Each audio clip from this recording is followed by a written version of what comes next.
Praise be to God. கர்த்தருக்கு ஸ்தோத்திரம், தேவனுக்கு ஸ்தோத்திரமோ. Once again, thank God for this blessed opportunity to be in your midst.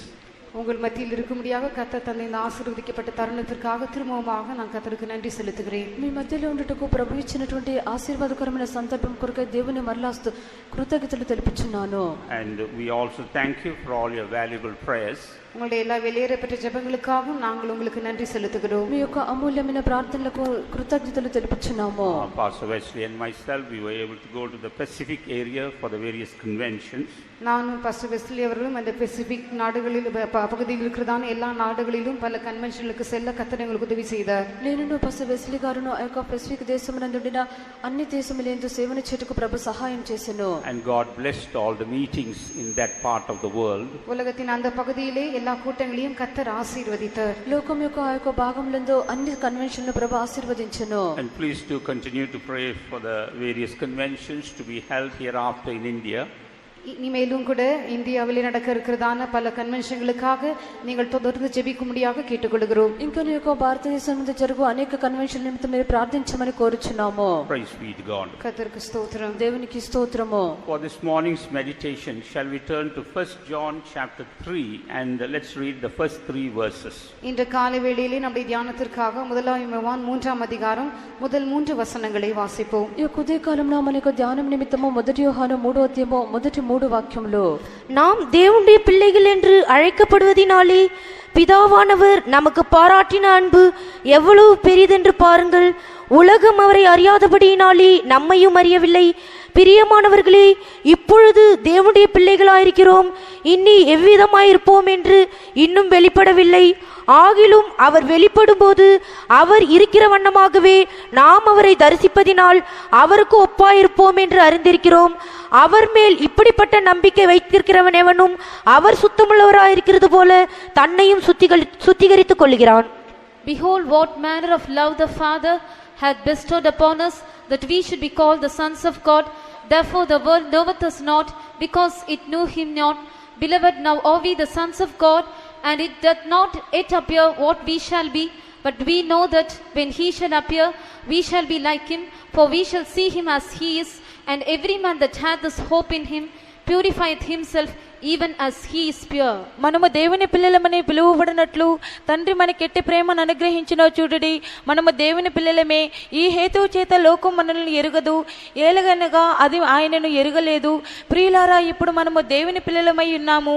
మనమిక ఏమవుదుమో అది ఇంకా ప్రత్యక్షపడలేదు, కానీ ఆయన ప్రత్యక్షమైనప్పుడు ఆయన ఉన్నట్లుగానే ఆయనను చూతుము గనుక ఆయనను పోలి ఇందుమని ఎరుగుదుము. ఆయన ఎందు ఈ నిరీక్షణ పెట్టుకుని నా ప్రతివాడును ఆయన పవిత్రుడై ఉన్నట్టుగానే పవిత్రునిగా చేసుకొనును. Praise be to God. கர்த்தருக்கு ஸ்தோத்திரம், தேவனுக்கு ஸ்தோத்திரமோ. There are so many things mentioned. இங்கே எத்தனையோ காரியங்கள் சொல்லப்பட்டிருக்கிறது. ఇక్కడ ఎన్నో కార్యములు చెప్పబడి ఉన్నవి. But even as the time permits, we will consider a few things. நமக்கு நேரம் இருக்கிறது போல நாம் சில காரியங்களை கவனிப்போம். మనకు సమయం ఉండినట్లుగా కొన్ని కార్యములు గమనించదము.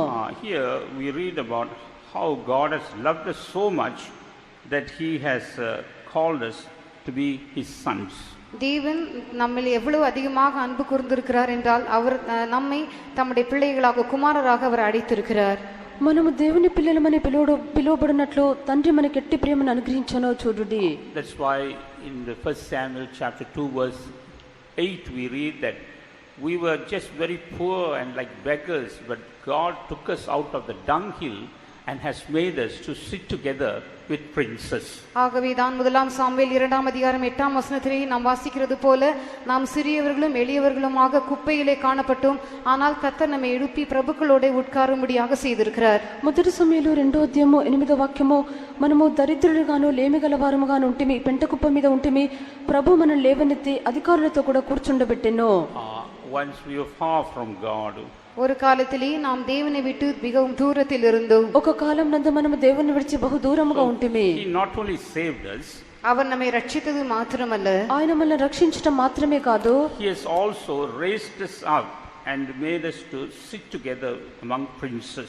அவர் நம்மை உயர்த்தி பிரபுக்களோடு நம்மை உட்காரவும் செய்திருக்கிறார். ఆయన మనల్ని పైకెత్తి అధికారులతో కూడా కూర్చుండబెట్టెను. We were just found in the dunghill. நாம் குப்பையிலே காணப்பட்டோம். మనము పెంట కుప్ప మీద ఉంటిమి. The 8th verse, if you read for yourself, there the Lord says he lifted up the beggar from the dunghill. எளியவனை குப்பையிலிருந்து அவர் உயர்த்துகிறார் என்று 8ஆம் வசனத்திலே நாம் வாசிக்கிறோம். 8వ వాక్యమందు లేమిగలవాన్ని పెంట కుప్ప మీద నుండి లేవనెత్తువాడు ఆయనే. So we have to realize the great blessing God has showered upon us. ஆகவே கர்த்தர் மேல் பொழிந்தருள் இருக்கிறதான பெரிதான ஆசீர்வாதத்தை நாம் உணர்ந்து கொள்ள வேண்டும். కావున ప్రభు మన మీద కుమ్మరించినటువంటి గొప్ప ఆశీర్వాదమును గ్రహించవలెను. In the world we may be poor.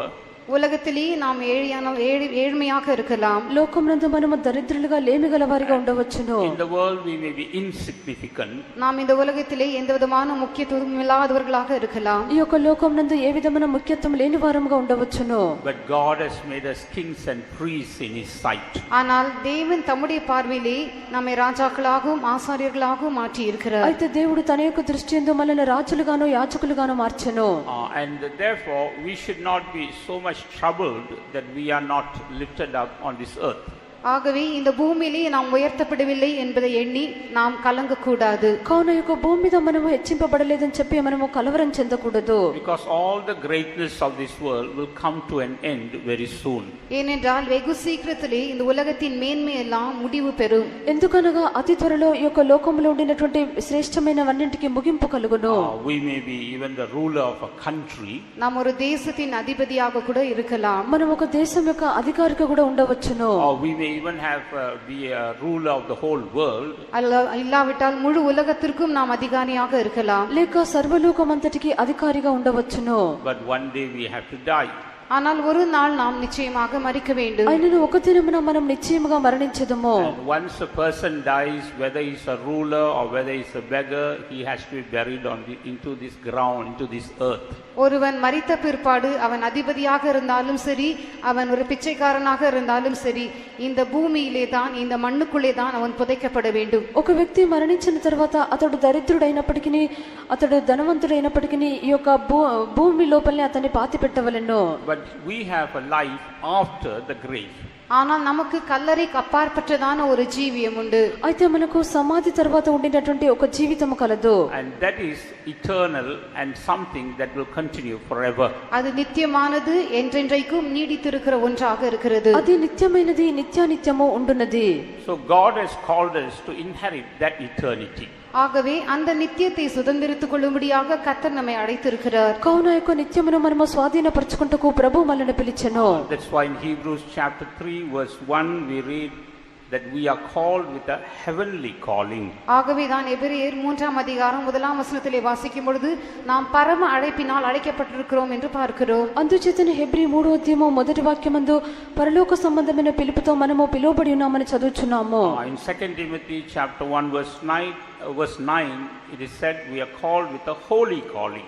2 தீமோத்தேயு 1ஆம் அதிகாரம் 9ஆம் வசனத்திலே பரிசுத்த அழைப்பினாலே அழைக்கப்பட்டிருக்கிறோம் என்று சொல்லப்பட்டிருக்கிறது. 2 తిమోతి మొదటి అధ్యాయము 10వ వాక్యమునందు మనం పరిశుద్ధమైన పిలుపుతో పిలువబడితిమి. So God has made us as sons of God.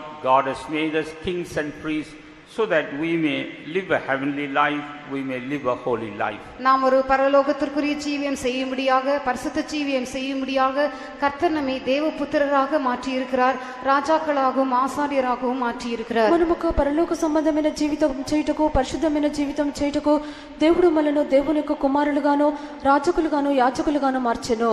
When we live a heavenly life, then we can continue that life in eternity. நாம் உன்னதமான ஜீவியம் செய்யும் பொழுது நித்தியத்திலும் தொடர்ந்து அந்த ஜீவியத்தை நாம் செய்யலாம்.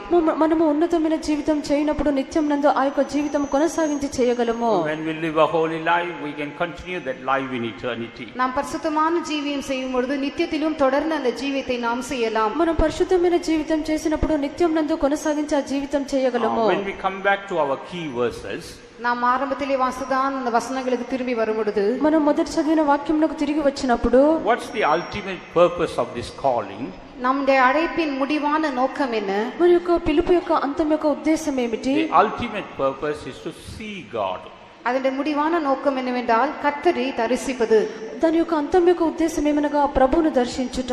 While we are on this earth, we trust God, we believe God, without seeing him. நாம் இந்த பூமியில் இருக்கும் பொழுது தேவனை பார்க்காமலே நாம் அவரை విశ్వాసిக்கிறோம், అవరిలే నమ్మికయాయి இருக்கிறோம். ఈ యొక్క భూమి మీద మనం ఉండినప్పుడు ఆయన్ని చూడకుండానే ఆయన నమ్ముచున్నాము, ఆయన మీద విశ్వాసం ఉంచుచున్నాము. But ultimately when we go there into heaven, we are going to see God. ஆனால் கடைசியாக நாம் பரலோகத்திற்கு செல்லும் பொழுது தேவனை நாம் தரிசிக்க போகிறோம். అయితే చివరిగా మనం పరలోకమునకు వెళ్ళినప్పుడు దేవుని మనం దర్శించుచున్నాము. That's why we are told to live a heavenly life and a holy life. ஆகவே தான் உன்னதமான ஜீவியம் செய்ய வேண்டும் என்றும் பரிசுத்தமான ஜீவியம் செய்ய வேண்டும் என்றும் நமக்கு சொல்லப்படுகிறது. అందుచేతనే మనము ఉన్నతమైన జీవితము పరిశుద్ధమైన జీవితం చేయవలని చెప్పబడుచున్నది. And before we could live a holy life, we have to be united with Jesus. நாம் பரிசுத்த ஜீவியம் செய்வதற்கு முன்பாக இயேசுவோடு கூட முதலாவதாக நாம் இணைந்தவர்களாக இருக்க வேண்டும். పరిశుద్ధ జీవితం చేయుటకు ముందుగా మనము యేసుతో కూడా కలిసిన వారముగా ఉండవలెను. We have to be united with his crucifixion. நாம் அவருடைய சிலுவையில் அறையப்படுதலோடு நாம் இணைக்கப்பட்டிருக்க வேண்டும். ఆయన యొక్క సిలువ వేయబట్టిందో మనము కలిసి ఉండవలెను. That's why Saint Paul says, I am crucified. ஆகவே தான் பரிசுத்த பவுல் சொல்லும் பொழுது நான் சிலுவையில் அறையப்பட்டிருக்கிறேன் என்று சொல்லுகிறார். అందుచేతనే పరిశుద్ధుడైన పౌలు చెప్పినప్పుడు నేను సిలువ వేయబడి ఉన్నానని చెప్పెను. When we are crucified with Christ, the world will not attract us, sin will not attract us. நாம் கிறிஸ்துவுடனே கூட சிலுவையில் அறையப்பட்டிருக்கும் பொழுது இந்த உலகம் நம்மை வசீகரிக்காது, பாவம் நம்மை ஈர்க்காது. ఈ యొక్క క్రీస్తుతో కూడా మనము సిలువ వేయబడినప్పుడు ఈ యొక్క లోకం మనల్ని ఆకర్షించదు, పాపము మనల్ని లాగుకొనదు. Then we have to be united with Jesus with his death. அதற்கு பிற்பாடு இயேசுவுடனே அவருடைய மரணத்திலே நாம் இணைக்கப்பட்டிருக்கிறோம். దాని తర్వాత ఆయన యొక్క మరణమునందు మనం ఏకమగుచున్నాము. When we are united with the death of Jesus, these earthly things or unholy things will not be able to attract us. நாம் இயேசுவுடனே கூட அவருடைய மரணத்தில் இணைக்கப்பட்டிருக்கும் பொழுது பூமிக்குரியதான காரியங்கள், பரிசுத்தத்திற்கு அந்நியமான காரியங்கள் நம்மை வசீகரிக்காது. మనము యేసుతో కూడా ఆయన యొక్క మరణం నందు ఐక్యపరచబడినప్పుడు ఈ యొక్క భూ సంబంధమైన కార్యంలో పరిశుద్ధం లేనటువంటి కార్యంలో మనల్ని ఆకర్షించుకొనవు. I think you all may have heard about this animal, this bear.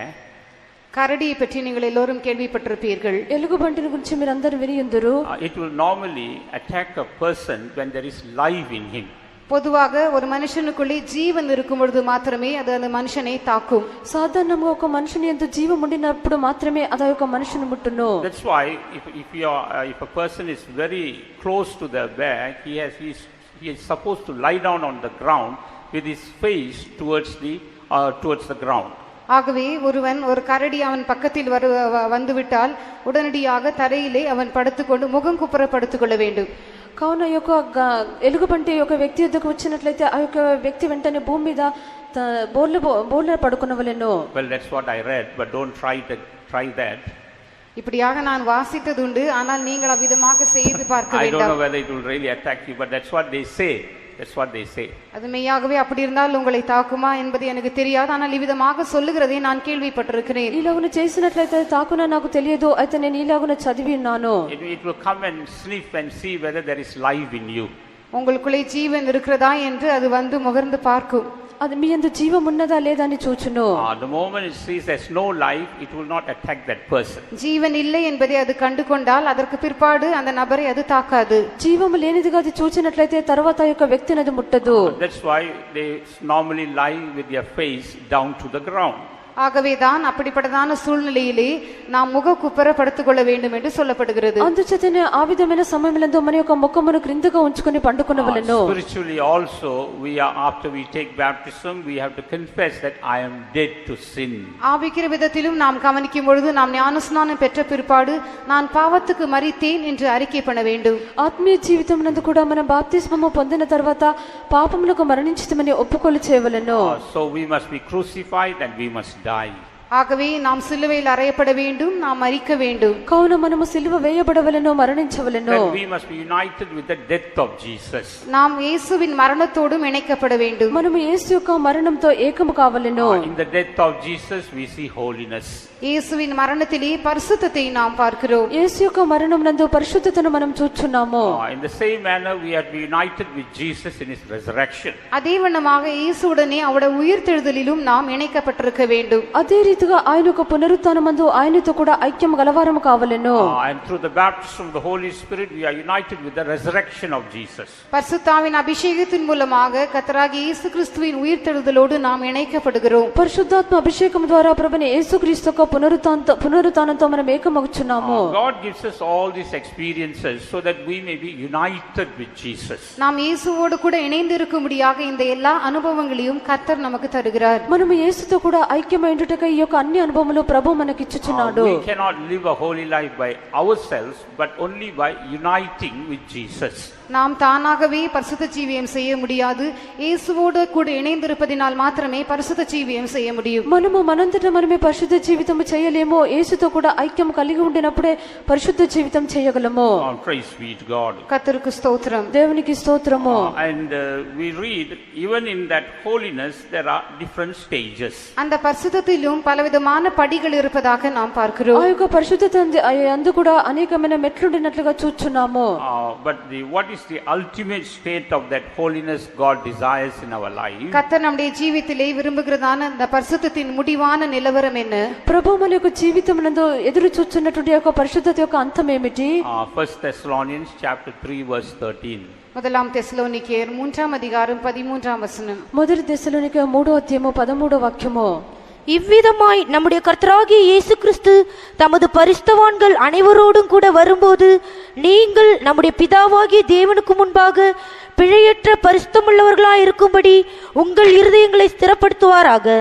To the end he may establish your hearts unblameable in holiness before God, even our Father, at the coming of our Lord Jesus Christ with all his saints. So we have to come to a place where we are blameless in holiness. நாம் பிழையற்ற பரிசுத்தமுள்ளவர்களாக இருக்கிறதான அந்த நிலவரத்திற்கு வர வேண்டும். మనము పరిశుద్ధత విషయమై అనింద్యమైనటువంటి స్థితికి రావాలెను. That's so that we may be able to see Jesus when he comes in the mid-air. இயேசு நடுவானிலே வெளிப்படும் பொழுது நாம் அவரை சந்திக்கும்படியாக அவிதமாக செய்ய வேண்டும். యేసు మధ్యాకాశంలో ప్రత్యక్షమైనప్పుడు ఆయన మనం ఎదుర్కొంటకు అలాగున చేయవలెను. We must become blameless in holiness. நாம் பரிசுத்தத்திலே பிழையற்றவர்களாக மாற வேண்டும். మనం పరిశుద్ధత విషయమై అనింద్యమైన వారిగా మారవలెను. But for this work to be done in our lives, we have to cooperate with God. இந்த கிரியை நம்முடைய ஜீவிதத்திலே செய்யப்படும்படியாக நாம் தேவனுடனே கூட ஒத்துழைக்க வேண்டும். ఈ యొక్క క్రియ మన యొక్క జీవితమునందు చేయబడినట్లుగా దేవునితో కూడా మనం సహకరించవలెను. God will do his part and we have to do our part. தேவன் தம்முடைய பகுதியை செய்வார், நாமோ நம்முடைய பகுதியை செய்ய வேண்டும். దేవుడు తన యొక్క భాగమును చేయను, మనము మన భాగమును చేయవలెను. We read that we have to flee away from certain things. சில காரியங்களை விட்டு நாம் விலக வேண்டும், விலகி ஓட வேண்டும் என்று பார்க்கிறோம். కొన్ని కార్యములు విడిచి మనము పారిపోవాలని చదువుచున్నాము. In 1 Timothy 6 chapter verse 11 we are told to flee away from covetousness and certain other things. முதலாம் தீமோத்தேயு 6ஆம் அதிகாரம் 11ஆம் வசனத்திலே பொருளாசை போன்ற மற்ற சில காரியங்களை விட்டு நாம் விலகி ஓட வேண்டும் என்று நமக்கு சொல்லப்படுகிறது. మొదటి తిమోతి 6వ అధ్యాయము 11వ వాక్యం నందు ఈ యొక్క ధనాపేక్ష ఇటువంటి వాటి నుండి మనం పారిపోవలెను. If you are trying to run away from some wild animals chasing you, you won't walk slow.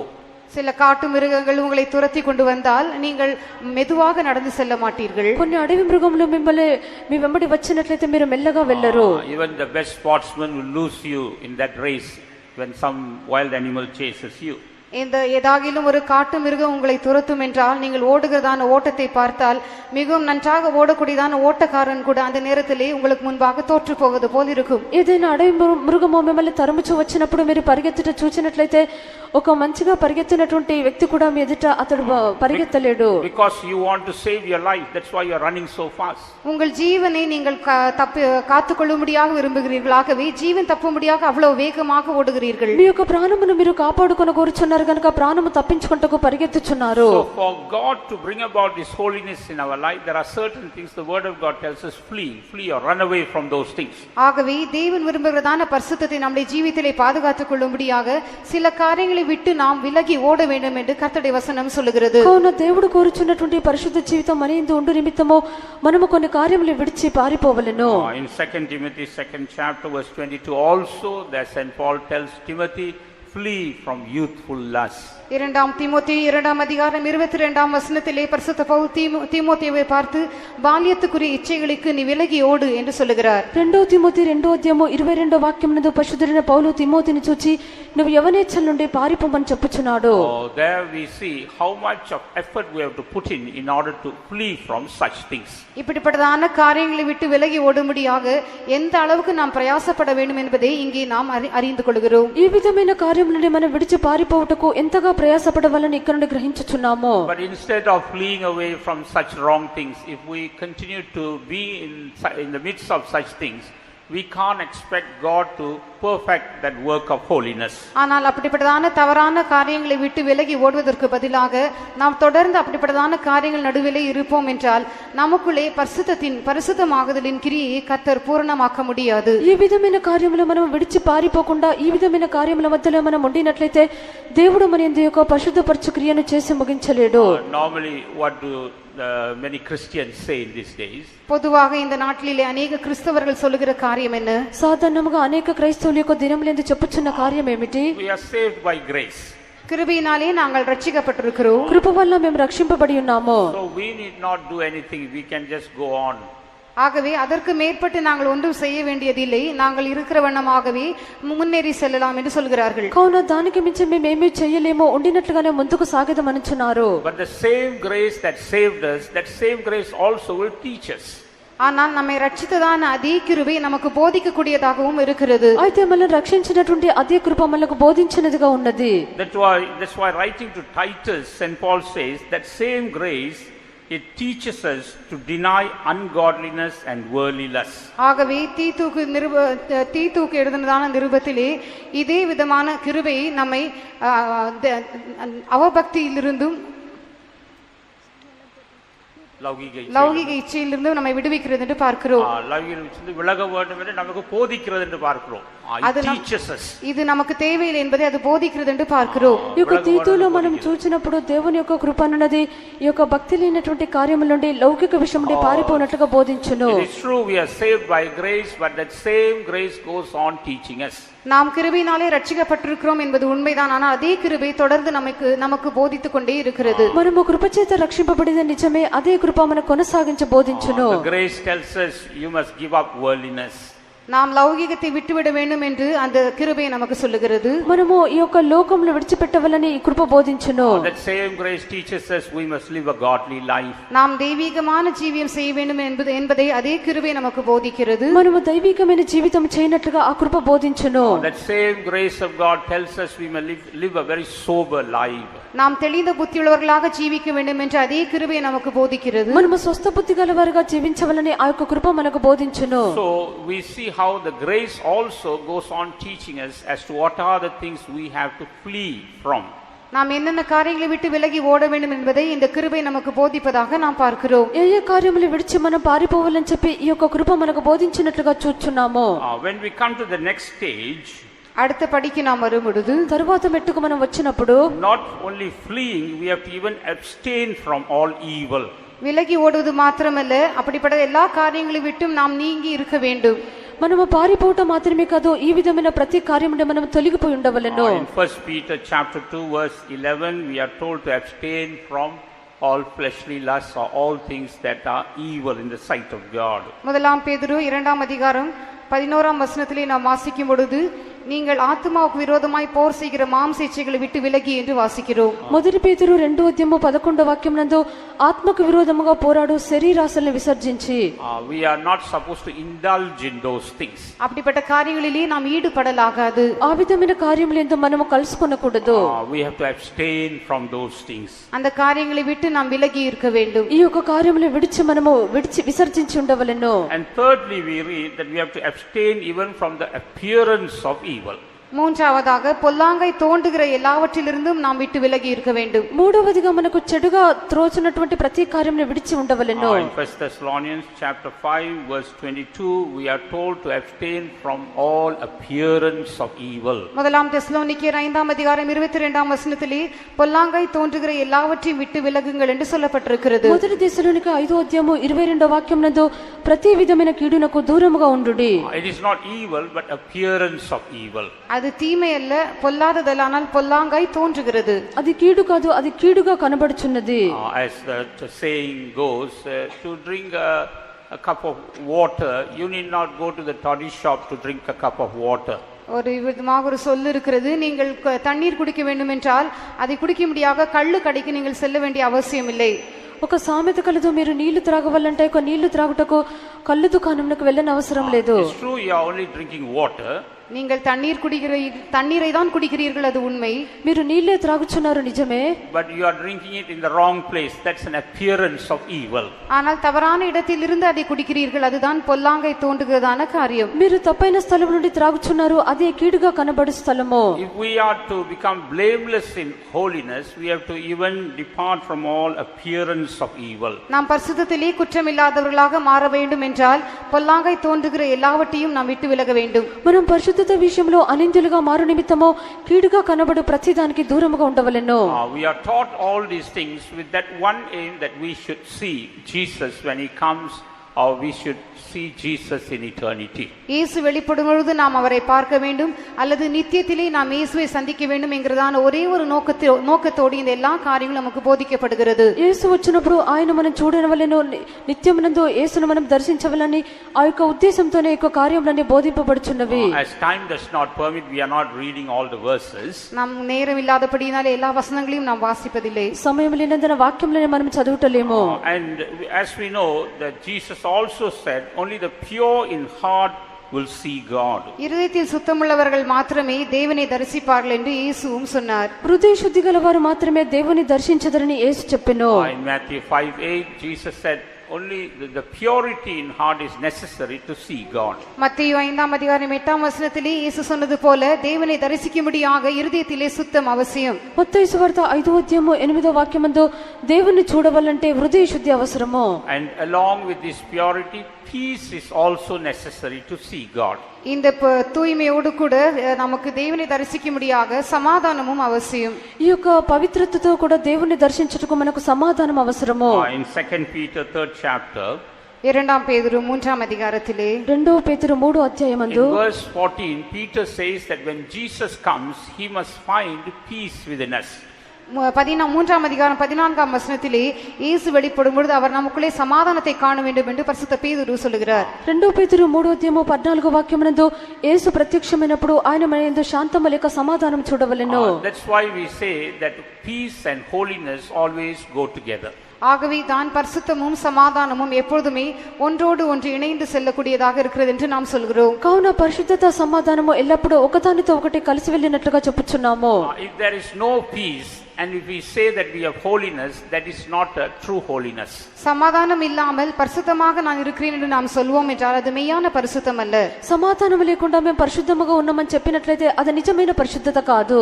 In true holiness, we see the peace of God is also there. மெய்யான பரிசுத்தத்திலே தேவ சமாதானமும் இருப்பதை நாம் பார்க்கலாம். నిజమైన పరిశుద్ధత యందు దేవుని యొక్క సమాధానం ఉండుట చూచెదము. That's why we have to go on preserving the peace of God in our lives. ஆகவே தான் நம்முடைய ஜீவிதத்திலே தேவனுடைய சமாதானத்தை எப்பொழுதுமே காத்துக்கொள்ள வேண்டும். కావున మన యొక్క జీవితం నందు దేవుని యొక్క సమాధానము ఎల్లప్పుడూ కాపాడుకొనవలెను. If Jesus comes now and if he finds no peace in us, we will not be able to see him. இயேசு இப்பொழுது வெளிப்பட்டால் நமக்குள்ளே சமாதானம் இல்லாமல் இருக்கும் என்றால் நாம் அவரை சந்திக்க முடியாது. యేసు ఇప్పుడు ప్రత్యక్షమైనట్లయితే మనలో సమాధానం లేకుండా ఉండినట్లయితే ఆయన మనం చూడలేము. Praise be to God. கர்த்தருக்கு ஸ்தோத்திரம். దేవునికి స్తోత్రము. And as we know, in heaven all will see God. நாம் அறிந்திருக்கிறபடி பரலோகத்திலே யாவரும் தேவனை தரிசிப்பார்கள். మనకు తెలిసినట్లుగా పరలోకమునందు అందరూ దేవుని చూచెదరు. But we see their vision will differ. ஆனால் அவருடைய தரிசனங்களிலே வித்தியாசம் இருப்பதை நாம் பார்க்கலாம். అయితే వారి యొక్క దర్శనములందు తేడాలు ఉండినట్లుగా చూచున్నాము. According to their nearness to God, their vision will differ.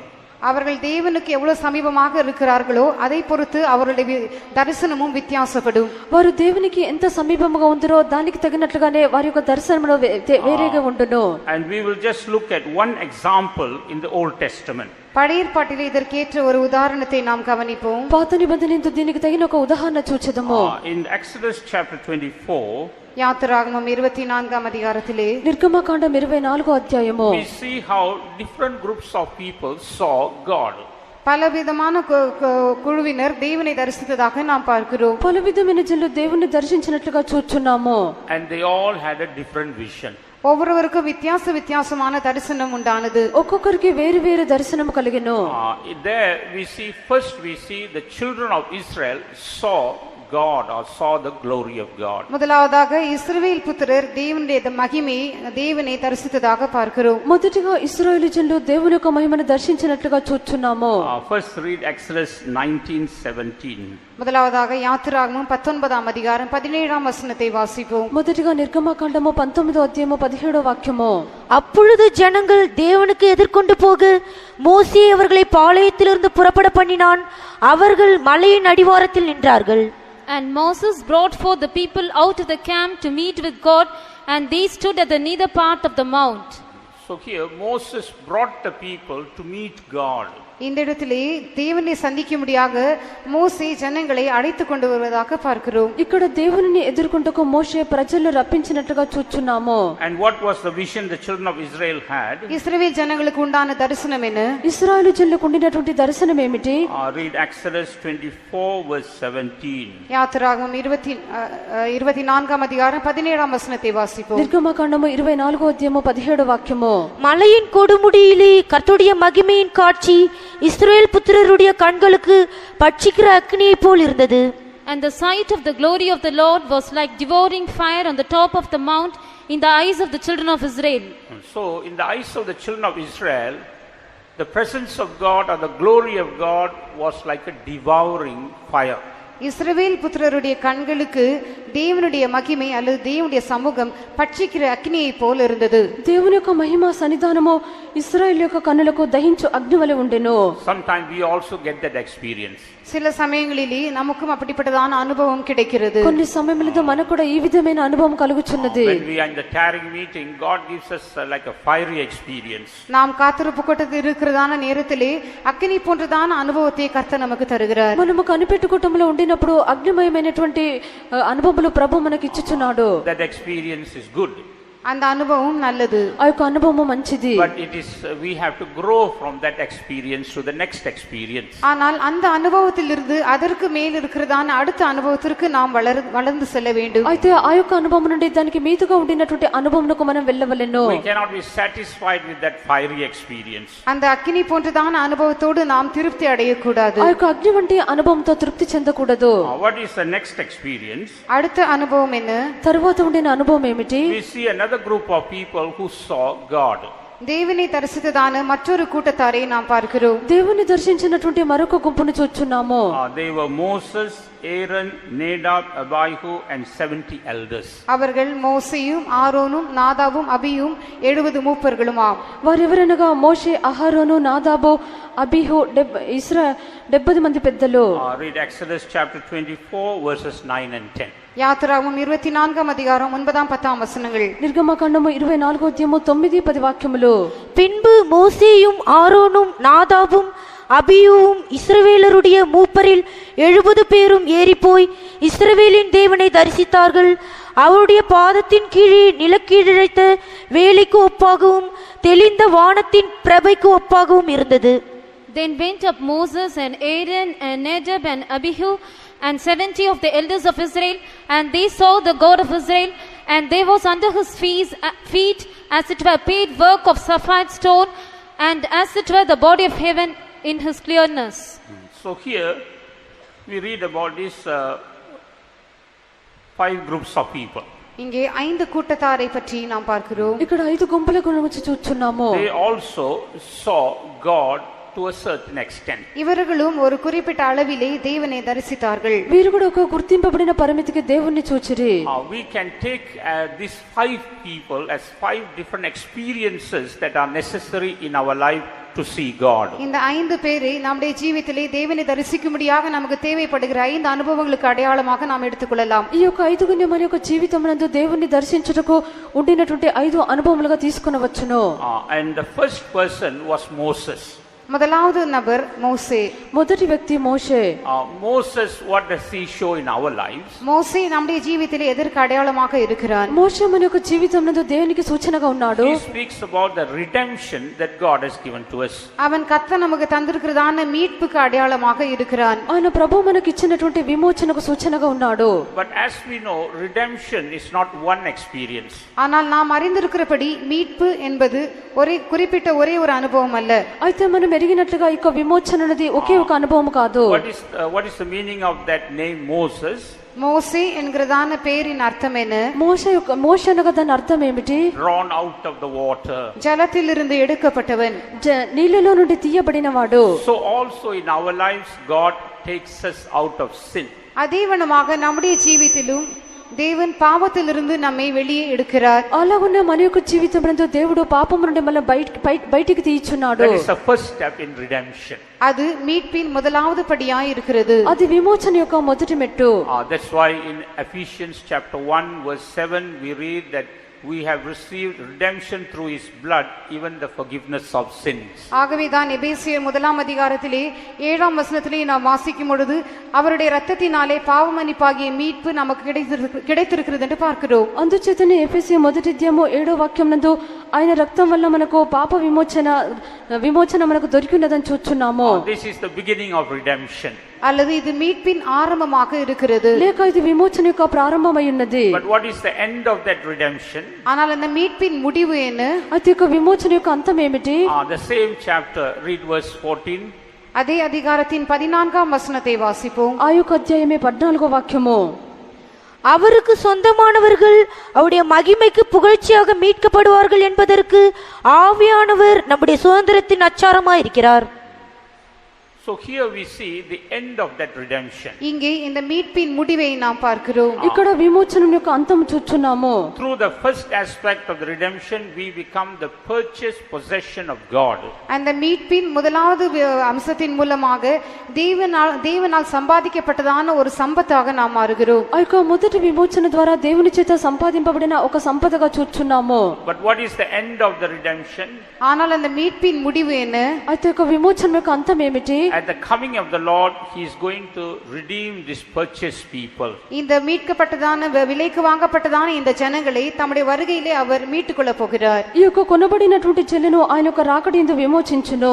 From this in between these two aspects of redemption there are so many other experiences. இந்த மீட்பின் இரண்டு அம்சங்களுக்கு நடுவே இன்னும் எத்தனையோ அனுபவங்கள் உண்டு. ఈ యొక్క విమోచన యొక్క రెండు అంశముల మధ్యలో అనేకమైన అనుభవములు కలవు. There are so many other aspects of redemption. மீட்பின் இன்னும் எத்தனையோ அம்சங்கள் உண்டு. విమోచన యొక్క అనేకమైన అంశములు కలవు. We have been redeemed from the world. நாம் உலகத்திலிருந்து மீட்கப்பட்டிருக்கிறோம். మనము లోకం నుండి విమోచింపబడి ఉన్నాము. We have been redeemed from the flesh. நாம் மாம்சத்திலிருந்து மீட்டுக்கொள்ளப்பட்டிருக்கிறோம். మనము శరీరం నుండి విమోచింపబడి ఉన్నాము. We have to be redeemed from the traditions of this world. நாம் இந்த உலகத்தின் வழிபாடுகளிலிருந்து மீட்டுக்கொள்ளப்பட வேண்டும். మనం యొక్క లోకాచారముల నుండి విమోచింపబడవలెను. In this manner there are so many other aspects of redemption. இவ்விதமாக மீட்பின் இன்னும் எத்தனையோ அம்சங்கள் உண்டு. ఇలాగున విమోచన యొక్క అనేకమైన అంశములు కలవు. As we go through these various aspects of redemption, even our body gets ready to be redeemed. மீட்பின் இந்த பலவிதமான அம்சங்கள் வழியாக நாம் கடந்து செல்லும் பொழுது நம்முடைய சரீரமும் அந்த மீட்புக்காக ஆயத்தப்படுகிறது. ఈ యొక్క విమోచన యొక్క పలు అంశముల గుండా మనము దాటి వెళ్ళినప్పుడు మన యొక్క శరీరము ఆ యొక్క విమోచన నిమిత్తము సిద్ధమగుచున్నది. To see Jesus when he comes, we see our body has to be ready and our soul also has to be ready. இயேசு வெளிப்படும் பொழுது நாம் அவரை தரிசிக்கும்படியாக நம்முடைய சரீரம் ஆயத்தமாக இருக்க வேண்டும், நம்முடைய ஆத்துமாவும் ஆயத்தமாக இருக்க வேண்டும். యేసు వచ్చినప్పుడు ఆయన మనం చూచినట్లుగా మన యొక్క శరీరమును ప్రాణమును సిద్ధముగా ఉండవలెను. That's why we saw that God has called us with a heavenly calling, with a holy calling. ஆகவே தான் தேவன் பரம அழைப்பினாலே பரிசுத்தமான அழைப்பினாலே நம்மை அழைத்திருக்கிறார் என்று நாம் பார்த்தோம். అందుచేతనే దేవుడు మనలో పరలోక సంబంధమైన పిలుపు చేతను పరిశుద్ధమైన పిలుపు చేతను పిలిచెను. We cannot live like the worldly people. நாம் உலகத்தாரை போல் ஜீவிக்க முடியாது. మనము లోకస్తుల వల్ల జీవించలేము. We should live like heavenly people. நாம் பரலோகத்திற்குரியவர்களாக ஜீவிக்க வேண்டும். మనము పరలోక సంబంధులుగా జీవించవలెను.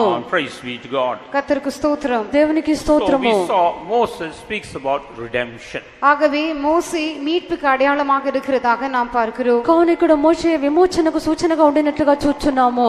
I will just give you one or two points like this and carry on. நான் ஒன்றோ இரண்டு குறிப்புகளை విషయங்களை சொல்லிவிட்டு அவ்விதமாக கடந்து செல்வேன். 1-2 విషయములను తెలిపి ఈ రీతిగా వెళ్ళేదము. The next person in that group was Aaron. இந்த கூட்டத்தாரிலே அடுத்த நபர் ஆரோன். తరువాత వ్యక్తి అహరోను. What does Aaron signify? Aaron எதற்கு அடையாளமாய் இருக்கிறார்? అహరోను దేనికి సూచన? He speaks about the ministry. அது ஊழியத்திற்கு அடையாளமாக இருக்கிறது. అది సేవకు సూచన ఉన్నది. For us to see Jesus, a New Testament ministry is necessary. நாம் இயேசுவை தரிசிக்கும்படியாக நமக்கு புதிய ஏற்பாட்டு ஊழியம் அவசியம். మనము యేసును చూచుటకు మనకు క్రొత్త నిబంధన సేవ అవసరము. As we read in Hebrews chapter 7 verse 11, எபிரேயர் 7ஆம் அதிகாரம் 11ஆம் வசனத்திலே நாம் வாசிக்கிறது போல, హెబ్రీ 7వ అధ్యాయము 11వ వాక్యము, we read that the Aaronic ministry or the Levitical priesthood could not bring people to perfection. ஆரோனின் ஊழியம் அல்லது லேவி ஆசாரியத்துவத்தின் ஊழியம் மனுஷனை பூரணத்துக்கு நேராக நடத்த முடியாமற் போயிற்று என்று பார்க்கிறோம். ఈ యొక్క అహరోను యొక్క క్రమపు సేవనున్నది మనుషులను సంపూర్ణతకు నడిపించలేకపోయెను. That's why now God has given us a new ministry through the order of Melchizedek. ஆகவேதான் இப்பொழுது மெல்கிசதேக்கின் முறைமையின்படி கர்த்தர் நமக்கு ஒரு புதிய ஊழியத்தை தந்திருக்கிறார். అందుచేత దేవుడు మనకు మెల్కిసెదెకు క్రమ ప్రకారమైన క్రొత్త సేవను మనకిచ్చెను.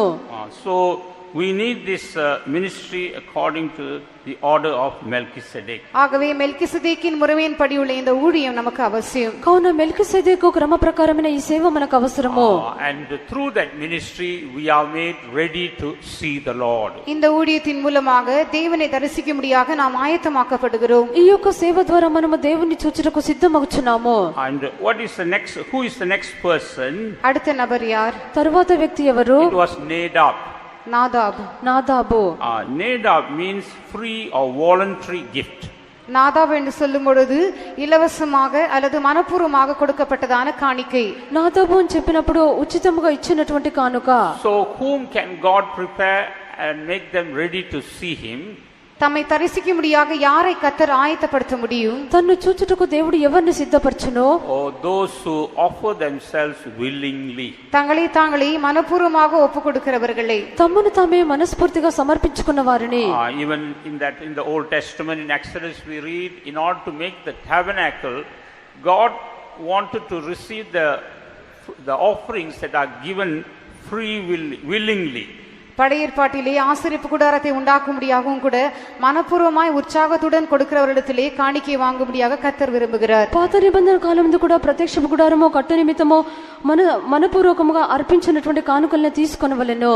In Exodus 25 verse 2 the Lord said, speak unto the children of Israel that they bring me an offering of every man that giveth it willingly with his heart, he shall take my offering. யாத்திராகமம் 25ஆம் அதிகாரம் 2ஆம் வசனத்திலே, இஸ்ரவேல் புத்திரர் எனக்கு காணிக்கை கொண்டு வரும்படி அவர்களுக்கு சொல்லு, மனப்பூர்வமாய் உற்சாகத்துடன் கொடுப்பவன் எவனோ அவனிடத்தில் எனக்கு காணிக்கை வாங்குவீர்களாக. నిర్గమకాండము 25:2 వాక్యం నందు, నాకు ప్రతిష్ఠార్పణ తీసుకుని రండని ఇశ్రాయేలుతో చెప్పము, మనపూర్వకంగా అర్పించు ప్రతి మనుషుని యొద్ద దాన్ని తీసుకొనవలెను. Even to build a sanctuary for the Lord, the offerings must be given willingly.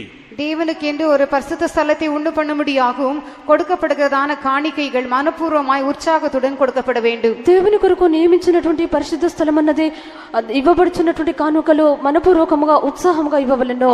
We are also called to become the temple of God. நாமும் கூட தேவனுடைய ஆலயமாகும்படியாக அழைக்கப்பட்டிருக்கிறோம். మనము కూడా దేవుని యొక్క మందిరముగా ఉండుటకు పిలువబడి ఉన్నాము. We must also give ourselves willingly. நாமும் கூட நம்மை மனப்பூர்வமாய் ஒப்பு கொடுக்க வேண்டும். మనము కూడా మనల్ని మనపూర్వకముగా సమర్పించుకొనవలెను. The Lord will tell us to give up this, then we must give up that. ஒரு குறிப்பிட்ட காரியத்தை நாம் விட்டுவிட வேண்டும் என்று கர்த்தர் சொல்லும் பொழுது இதை நாம் விட்டுவிட வேண்டும். ఒక గుర్తింపబడిన కార్యమును ప్రభు విడిచిపెట్టమని చెప్పినప్పుడు విడువవలెను. When the Lord tells us do this, we have to do it. இந்த குறிப்பிட்ட காரியத்தை நீ செய் என்று கர்த்தர் சொல்லும் பொழுது நாம் அதை செய்ய வேண்டும். గుర్తింపబడిన కార్యం చేయమని ప్రభు చెప్పినప్పుడు దాన్ని చేయవలెను. But when we don't do it willingly, God cannot build us up and make us ready to see him.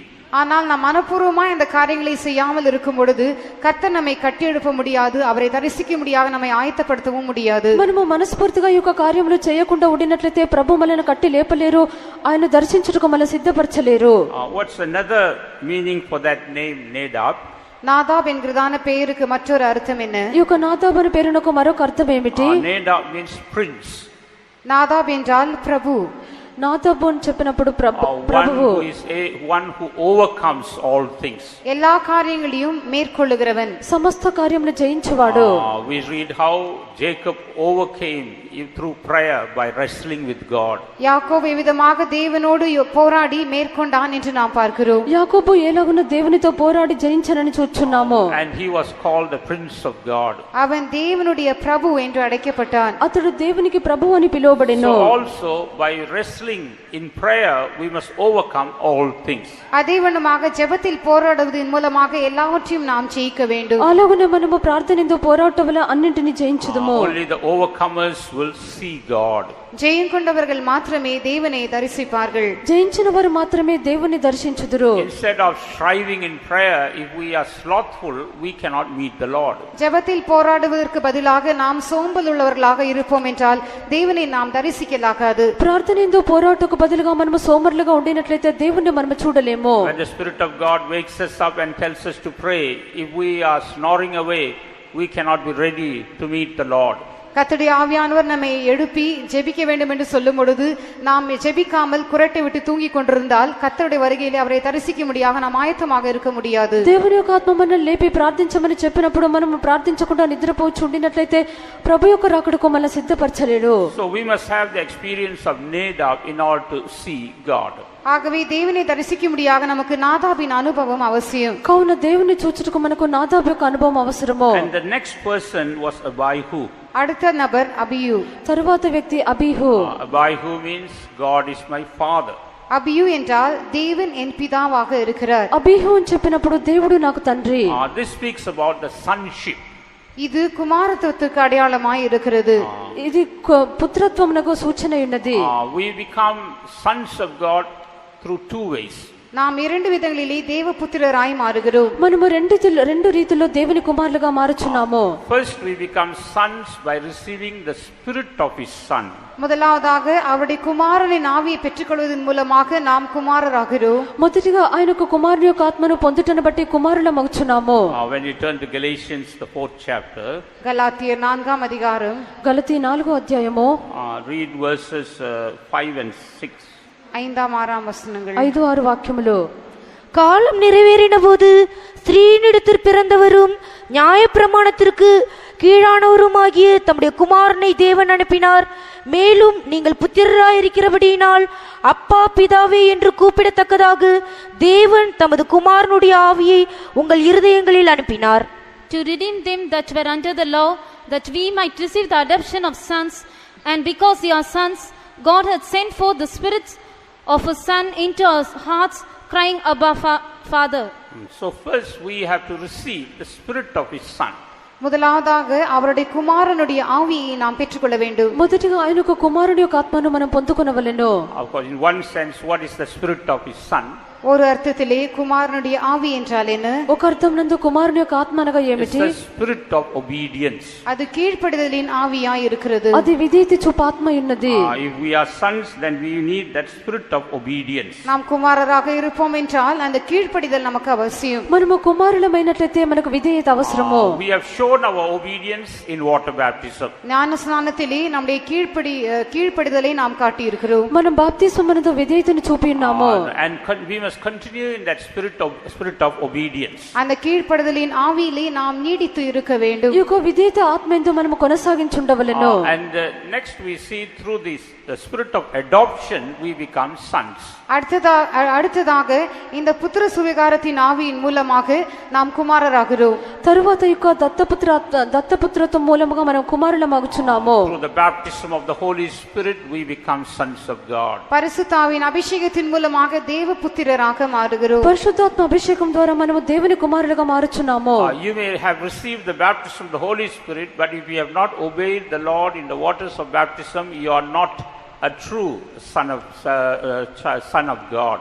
நீங்கள் பரிசுத்தாவின் அபிஷேகத்தை பெற்றிருக்க கூடுமானால் தண்ணீர் ஞான ஸ்நானத்திலே கர்த்தருக்கு நீங்கள் கீழ்ப்படியாமல் இருப்பீர்கள் என்றால் நீங்கள் மெய்யான தேவபுத்திரர் அல்ல. మీరు పరిశుద్ధాత్మ అభిషేకమును పొంది బాప్తిస్మమునందు మీరు దేవునికి విధేయత చూపకుండా ఉండినట్లయితే నిజమైన దేవుని కుమారులు car. We need the experience of the Father, Son and the Holy Ghost in that baptism.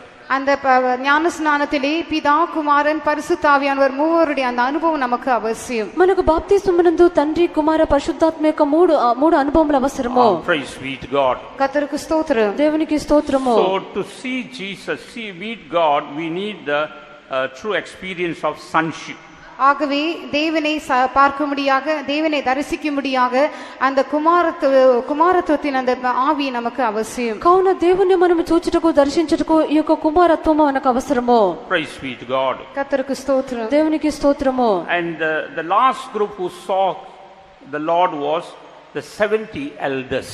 தேவனை தரிசித்ததான இந்த கடைசி கூட்டத்தார் 70 மூப்பர்கள். దేవుని చూచినటువంటి ఒక చివరి గుంపు వారు 70 మంది పెద్దలు. What does this 70 elders show? இந்த 70 மூப்பர்கள் எதற்கு அடையாளமாக இருக்கிறார்கள்? ఈ యొక్క 70 మంది పెద్దలు దేనికి సూచన ఉన్నారు? These 70 elders are a type to the guidance of God. இந்த 70 மூப்பர்கள் தேவனுடைய நடத்திப்புக்கு அடையாளமாய் இருக்கிறார்கள். ఈ యొక్క 70 మంది పెద్దలు దేవుని యొక్క నడిపింపునకు సూచనగా ఉన్నారు. In Numbers 11 verse 17 we read how God told Moses that I will come down and take the spirit that's in you and we will put it upon all these 70 people. என்னாகும் 11ஆம் அதிகாரம் 17ஆம் வசனத்திலே நாம் பார்க்கும் பொழுது கர்த்தர் மோசேயை நோக்கி நான் இறங்கி வந்து உண்மையில் இருக்கிறதான இந்த ஆவி இந்த 70 பேர் மேலும் நான் வைப்பேன் என்று சொல்கிறதாக பார்க்கிறோம். సంఖ్యాకాండము 11వ అధ్యాయము 17వ వాక్యమందు నేను దిగి నీ మీద ఉండినటువంటి ఆత్మలో 7 పాళ్ళు 70 పళ్ళు వారి మీదకి దయచేసెదను. To see Jesus we need a proper guidance. இயேசுவை நாம் தரிசிக்கும்படியாக சரியான ஒரு நடத்திப்பு நமக்கு அவசியம். యేసును మనము చూచుటకు సరైనటువంటి నడిపింపు మనకు అవసరము. God guides us through his word. தேவன் தம்முடைய வசனத்தின் மூலமாக நம்மை நடத்துகிறார். దేవుడు తన వాక్యం ద్వారా మనల్ని నడిపించుచున్నాడు. God guides us through the Holy Spirit. பரிசுத்த ஆவியின் மூலமாக கர்த்தர் நம்மை நடத்துகிறார். పరిశుద్ధాత్మ ద్వారా మనల్ని నడిపించుచున్నాడు. God guides us through the servants of God. தேவனுடைய ஊழியக்காரர் மூலமாக கர்த்தர் நம்மை நடத்துகிறார். దైవ సేవకుల ద్వారా ప్రభు మనల్ని నడిపించును. In various other ways God guides us. இன்னும் பல விதங்களிலே கர்த்தர் நம்மை நடத்துகிறார். ఇంకను పలు రీతిలో ప్రభు మనల్ని నడిపించుచున్నాడు. And we must obey that guidance. அந்த நடத்திப்புக்கு நாம் கீழ்ப்படிய வேண்டும். మనం ఆ యొక్క నడిపింపునకు విధేయత చూపవలెను. Praise be to God. கர்த்தருக்கு ஸ்தோத்திரம். దేవునికి స్తోత్రము. And what was the vision that these 5 groups of people had? இந்த 5 கூட்டத்தாருக்கு இருந்ததான தரிசனம் என்ன? ఈ యొక్క 5 గుంపుల వరకు ఉండినటువంటి దర్శనం ఏమిటి? We see how they saw the feet of the Lord. தேவனுடைய பாதங்களை அவர்கள் கண்டதாக நாம் பார்க்கிறோம். వారు దేవుని యొక్క పాదములు చూచినట్లుగా చూచున్నాము. In Exodus 24 verse 10 we read, they saw the God of Israel and there was under his feet as it were paved work of a sapphire stone. யாத்ராகமம் 24ஆம் அதிகாரம் 10ஆம் வசனத்திலே இஸ்ரவேலின் தேவனை தரிசித்தார்கள். அவருடைய பாதத்தின் கீழே நீலக்கல் இழைத்த வேலைக்கு ஒப்பாகவும் தெளிந்த வானத்தின் பிரபைக்கு ஒப்பாகவும் இருந்தது என்று பார்க்கிறோம். నిర్గమకాండము 24వ అధ్యాయము 10వ వాక్యమునందు ఇశ్రాయేలుల దేవుని చూచిరి ఆయన పాదముల క్రింద నిగనిగలాడు నీలమయమైన వస్తువు వంటిది ఆకాశ మండలపు తేజం వంటిది ఉండెను. They were able to see the feet of the Lord. அல்லது அவர்கள் தேவனுடைய பாதங்களை தரிசித்தார்கள். లేక వారు దేవుని యొక్క పాదములను చూచిరి. What does the feet show?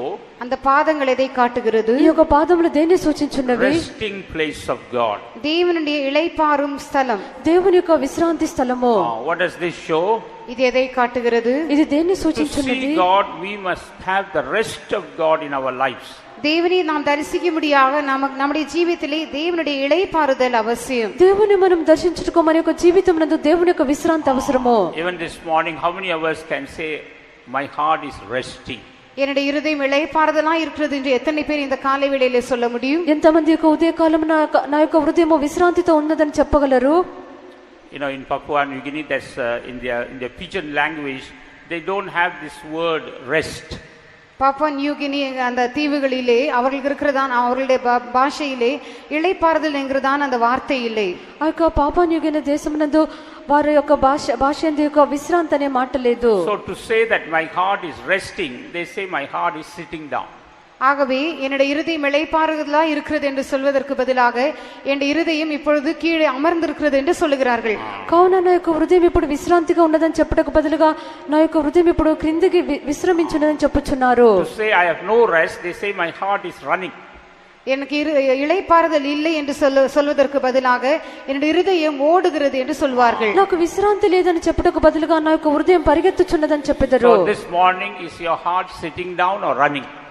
ஆகவே இந்த காலை வேளையிலே உங்களுடைய இருதயம் அது கீழே அமர்ந்திருக்கிறதா அல்லது ஓடிக்கொண்டிருக்கிறதா? ఈ యొక్క ఉదయకాలం యొక్క హృదయము క్రిందికి దిగి వసించుచున్నదా లేక పరిగెత్తుచున్నదా? So God has made our hearts as his resting place. ஆகவே தேவன் நம்முடைய இருதயங்களை தமது இளைப்பாறும் ஸ்தலமாக மாற்றி இருக்கிறார். కావున దేవుడు మన యొక్క హృదయంలో తన యొక్క విశ్రమ స్థలములుగా మార్చెను. We also read that at the feet of the Lord there was a work of a sapphire stone. நீலக்கல் இழைத்த வேலைக்கு ஒப்பாக ஒன்று தேவனுடைய பாதத்தின் கீழ் இருந்ததாக நாம் பார்க்கிறோம். దేవుని యొక్క పాదముల క్రింద నిగనిగలాడు నీలమయమైన వస్తువు ఒకటి ఉండెను. What does this show? இது எதை காட்டுகிறது? ఇది దేన్ని సూచించున్నది? This shows how by filling our hearts with the love of God, God has made us as the throne of love. தேவன் தம்முடைய அன்பினாலே நம்முடைய இதயத்தை நிரப்புவதன் மூலமாக நம்மை தம்முடைய அன்பின் சிங்காசனமாக எவ்விதமாக மாற்றி இருக்கிறார் என்பதை அது காட்டுகிறது. దేవుడు తన యొక్క ప్రేమ చేత మన యొక్క హృదయమును నింపుటను బట్టి ప్రేమ సింహాసనముగా ఎలాగున మార్చనని సూచించున్నది. If you read Zephaniah 3:17, Zephaniah 3ஆம் அதிகாரம் 17ஆம் வசனத்தை நாம் வாசிக்கும் பொழுது, జెఫన్యా 3వ వాక్యం నందు చూచినప్పుడు, by filling our hearts with the love of God, then God is able to rest. இங்கே தேவன் தம்முடைய அன்பினாலே நம்முடைய இருதயங்களை நிரப்பி அதன் மூலமாக அவர் இளைப்பாறுகிறார். దేవుడు తన యొక్క ప్రేమ చేత మన యొక్క హృదయం నింపి దాని యందు విశ్రమించుచున్నాడు. Through the baptism of the Holy Spirit, we see God has made our hearts as a throne of love. நாம் பரிசுத்தாவின் அபிஷேகத்தின் மூலமாக நம்முடைய இருதயத்தை தேவன் அன்பின் சிங்காசனமாய் மாற்றி இருக்கிறார். పరిశుద్ధాత్మ అభిషేకం మూలముగా దేవుడు మన యొక్క హృదయమును ప్రేమ సింహాసనముగా మార్చెను. Praise be to God. கர்த்தருக்கு ஸ்தோத்திரம். దేవునికి స్తోత్రము. And we have to preserve that experience. நாம் அந்த அனுபவத்தை பாதுகாத்துக் கொள்ள வேண்டும். మనం యొక్క అనుభవమును కాపాడుకొనవలెను. Only then we can meet God or see God. அப்பொழுது மாத்திரமே நாம் தேவனை சந்திக்க முடியும், தரிசிக்க முடியும். అప్పుడు మాత్రమే మనము దేవుని సంధించగలము, చూడగలము. And they also saw the image of God as a body of heaven in his clearness. தேவனுடைய அந்த சாயலை தெளிந்த வானத்தின் பிரபைக்கு ஒப்பாகவும் அவர்கள் கண்டார்கள். దేవుని యొక్క సారూప్యమును వారు ఆకాశ మండలపు తేజం వంటిదిగా చూచిరి. Or in other words, they just saw a shadow. They could not see the real figure of God. வேறு வார்த்தைகளிலே தேவனுடைய மெய்யான உருவத்தை அவர்களால் பார்க்க முடியவில்லை, ஒரு நிழலை மாத்திரமே அவர்கள் கண்டார்கள். మరొక మాట ఎందువారు వారు దేవుని యొక్క నిజమైన స్వరూపమును చూడలేదు, దాని ఛాయను చూచిరి. But they saw the body in its clearness. ஆனால் அதை தெளிவாக அவர்கள் பார்த்தார்கள். అయితే దాన్ని వారు తేట తెల్లగా చూచిరి. There the clearness speaks about the purity or transparent life that God expects from us. இந்த தெளிந்ததான அனுபவம் நம்முடைய ஜீவிதத்திலே கர்த்தர் எதிர்பார்க்கிறதான அந்த தூய்மை அல்லது அந்த தெளிந்த ஒரு ஜீவியத்தை அவர் அதை காட்டுகிறது. ఈ యొక్క తేజం వంటి అనుభవం అని చెప్పినప్పుడు మన యొక్క జీవితం ఎంతో పవిత్రమైనటువంటి ఒక స్ఫటికమైన అనుభవం అయి ఉన్నది. In Revelation 21:11 we read about New Jerusalem, that the glory of New Jerusalem is clear as crystal. வெளிப்படுத்தின விசேஷம் 21ஆம் அதிகாரம் 11ஆம் வசனத்திலே புதிய எருசலேமின் மகிமையானது பளிங்கின் ஒளியில் உள்ள வச்சிரக்கல்லை போல் இருக்கிறதாக பார்க்கிறோம். ప్రకటన గ్రంథము 21వ వాక్యమునందు ఆ యొక్క నూతన యెరూషలేము యొక్క మహిమనున్నది దగదగ మెరిచే సూర్యకాంతం వంటి అమూల్యమైన రత్నమును పోలి ఉన్నది. That speaks about a transparent life that God expects in us. இது நமக்குள்ளே கர்த்தர் எதிர்பார்க்கிறதான பளிங்கு போன்றதான ஜீவியத்தை காட்டுகிறது. ఇది మన యందు దేవుడు ఎదురు చూచున్నటువంటి స్ఫటికం వంటి జీవితమును సూచించున్నది. In these days God reveals our faults so that he may remove all the spots and make it transparent. நமக்குள்ளே காணப்படுகிறதான எல்லா குறைகளையும் நீக்கிவிடும்படியாக கர்த்தர் இந்த நாட்டிலே நம்முடைய குறைகளை காட்டுகிறார். அதை நீக்கும் பொழுது நாம் தெளிந்தவர்களாக நாம் மாறுகிறோம். మన జీవితంలో ఉండినటువంటి కొరతలన్నీ తొలగించుకొని నిమిత్తం యొక్క దినములేందో ప్రభు మన యొక్క కొరతలన్నీ తెలియపరుచున్నాడు. వాటిని తొలగించుకున్నప్పుడు మనము యొక్క స్ఫటికం వంటి వారముగా కనిపించుదుము. When we come back to Exodus chapter 24, யாத்ராகமம் 24ஆம் அதிகாரத்துக்கு நாம் வரும்பொழுது నిర్గమకాండము 24వ అధ్యాయముకు వచ్చినప్పుడు in verse 11 we read, upon the nobles of the children of Israel he laid not his hand. 11ஆம் வசனத்திலே இஸ்ரவேல் புத்திரருடைய அதிபதிகள் மேல் தம்முடைய கையை நீட்டவில்லை என்று பார்க்கிறோம். 11వ వాక్యమునందు ఆయన ఇశ్రాయేలులోని ప్రధానులకు ఏ హాని చేయలేదు. What does this show?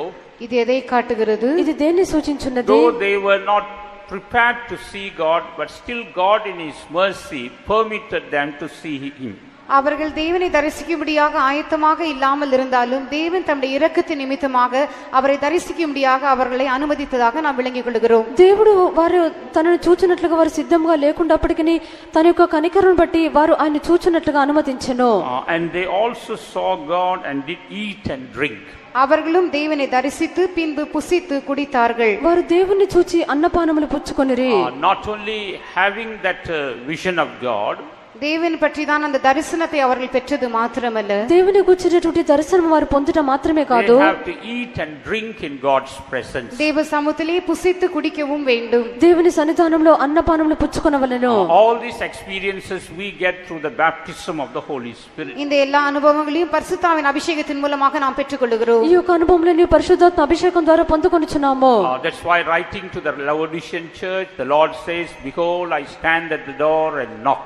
ஆகவே தான் லவோதிக்கேயா சபையாரை பார்த்து கர்த்தர் விதமாக சொல்லுகிறார், இதோ వాసற்பడిயிலே నిன்று తట్టుகிறேன். అందుచేతనే లవోదికయ సంఘమును గురించి చూచి ప్రభు ఇలాగ అనుచున్నాడు, ఇదిగో నేను తలుపు యొద్ద నుండి తట్టుచున్నాను. If any man hear my voice and open the door, I will come into him and sup with him and he with me. ஒருவன் என் சத்தத்தை கேட்டு கதவை திறந்தால் அவனிடத்தில் நான் பிரவேசித்து அவனோடே போஜனம் பண்ணுவேன், அவனும் என்னோடே போஜனம் பண்ணுவான். ఎవడైనా నా స్వరము విని తలుపు తీసినడలా నేను అతని యొద్దకు వచ్చి అతనితో నేనును నాతో కూడా అతడు భోజనం చేయుదుము. This speaks about a daily experience with God. இது தேவனோடு நமக்கு இருக்க வேண்டிய அனுதின அனுபவத்தை காட்டுகிறது. ఇది దేవునితో మనకు ఉండవలసినటువంటి ప్రతిదిన అనుభవమై ఉన్నది. If we are to meet Jesus when he comes, we need a daily fellowship with Jesus. இயேசு வெளிப்படும் பொழுது நாம் அவரை தரிசிக்க வேண்டும் என்றால் అనుదినமும் அவரோடு கூட இருக்கிறதான அனுபவம் நமக்கு தேவை. యేసు వచ్చినప్పుడు ఆయన మనం చూడవల్లంటే ప్రతిదినము ఆయనతో కూడా ఉండినటువంటి అనుభవం మనకు ఉండవలెను. Not only on Wednesdays or Saturdays or Sundays. புதன்கிழமை,